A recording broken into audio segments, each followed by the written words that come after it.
Hi అండి, welcome to Jaswin channel. ఈరోజు అయితే గోంగూరతో నిల్వ పచ్చడి ఎలా చేద్దామో చూద్దాం. దానికోసం గోంగూర వలుచుకొని శుభ్రంగా కడిగి ఆరబెట్టుకోవాలండి. ఎండలో శుభ్రంగా ఆరిన తర్వాత గిన్నెలో పెట్టుకొని ఎంచుకుంటున్నాము. ఇదైతే చక్కగా వాటర్ ఇరిగిపోయే వరకు బాగా ఉంచుకోవాలి. కొంచెం తేమ కొంచెం ఉన్నా ఇదైతే బూజు వచ్చేస్తుందండి, అసలు నిల్వ ఉండదు. సో దానికోసం మనం ఫస్ట్ బాగా ఆరనివ్వాలి. ఇప్పుడు కూడా వాటర్ అంతా ఎగిరే వరకు బాగా ఎగిరిపెట్టుకోవాలి. ఇలా అయిన తర్వాత ఇది బాగా చల్లారిన తర్వాత మిక్సీలో వేసుకొని కచాపిచాగా మిక్సీ పట్టుకోవాలి, మరి మెత్తగా కాకుండా.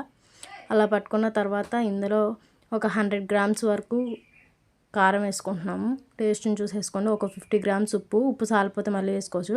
ఆవపిండి ఒక 50 గ్రామ్స్ ఉండిద్ది. ఒక పెద్ద టేబుల్ స్పూన్ వరకు మెంతిపిండి, ఇవన్నీ వేసి బాగా కలుపుకోవాలి. పసుపు కూడా వేసుకోవాలండి, 2 టేబుల్ స్పూన్స్. అది మేము తాలింపులో వేసుకున్నాం. మీరు వేసుకుంటే ఇక్కడ వేసుకోవచ్చు, లేదా తర్వాత వేసుకోవచ్చు. మీరైతే నా ఛానల్ ఫస్ట్ టైం చూస్తే లైక్ చేయండి, షేర్ చేయండి, సబ్స్క్రైబ్ చేయడం మటుకు మర్చిపోకండి. సో ఇలా అయిపోయిన తర్వాత పోపు కోసం అయితే ఒక బౌల్లో ఆయిల్ అయితే వేసుకున్నామండి. పోపు గిన్నెలో దానికి ఎండుమిర్చి వేసుకున్నాం. కొంచెం ఎక్కువగానే ఉండాలి పోపు, ఈ నిలవ పచ్చడి ఎక్కువగా ఉంది కదా, డైలీ వేసుకునేటట్టు కాకుండా వెల్లుల్లి రెబ్బలు కూడా బాగా దంచుకొని వేసుకోవాలి. చక్కగా వేగుతుండగా ఇందులోనే మనం తాలింపు గింజలు, కరివేపాకు, జీలకర్ర, పసుపు నేను అక్కడ వేసుకోలేదు కాబట్టి ఇక్కడ వేసుకుంటున్నాను. మీరు అక్కడ వేసుకుంటే ఇక్కడ వేసుకునే పని ఉండదు. సో ఇవన్నీ బాగా ఫ్రై అవ్వాలండి. గోల్డెన్ బ్రౌన్ వచ్చే వరకు ఉంచుకొని చక్కగా ఫ్రై అయిన తర్వాత మనం అయితే ఈ పచ్చడిలోకి వేసుకొని బాగా కలుపుకోవాలండి. అంతే అండి, గోంగూర నిల్వ పచ్చడి ఎంతో టేస్ట్ అయిన గోంగూర నిల్వ పచ్చడి అయితే రెడీ అండి.